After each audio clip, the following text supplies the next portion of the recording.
Okay, so here is an image of the focal trough. Can you see this? Now I want you to have a think about this. So here, do you think the jaw lines up really nicely with that first up? Not at all. The head's what we call rotated. Okay, so in other words, the person's not in the right position. Now I was saying to you that the focal source moves in this way. So do you reckon this tooth here is too far forward, or do you think it's too far back? Far forward, excellent. What do you reckon about this side? Too far forward or too far back?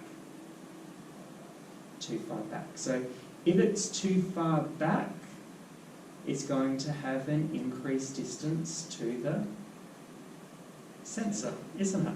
So that means the object film distance increases. So will this side be magnified or will it be minified?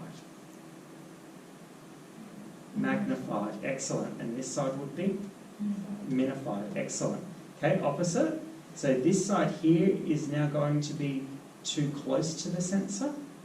This side here is going to be too far away from the sensor. Which one's going to be magnified?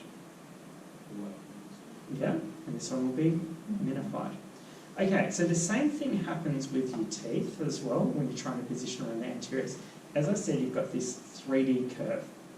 And as I said, with some units, it's only half a centimetre you've got to get these teeth into focus.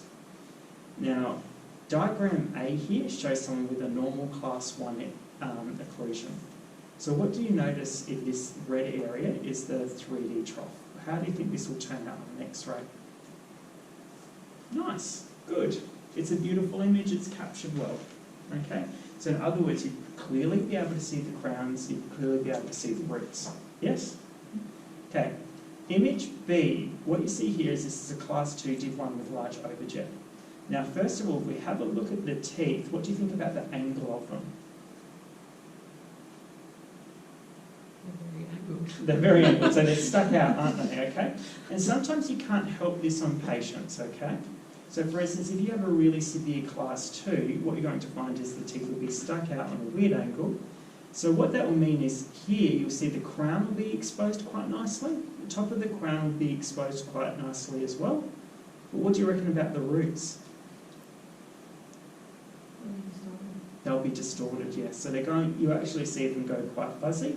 Now, if they are, again, too close to the sensor, what do you think they might start doing?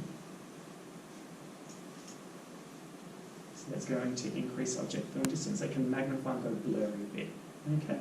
So what this is virtually saying is sometimes with these teeth, and where you get these variations, what some practitioners do is actually take 2 separate films. Okay? So some might actually, I had a patient with a really, really severe class 2 with NUG the other day, necrotizing ulcerative gingivitis, and the practitioner wanted 2 films. So we did one of the upper arch where I had it clearly in focus. I then remodified my lower trough and then did the lower arch. And so what that meant was one film had an upper arch which was completely out of focus because it's such a severe class 2. The other arch, again, the opposing arch was completely out of focus with the other one captured. So it took 2 films to get the same image. And sometimes you see this in ortho. Okay?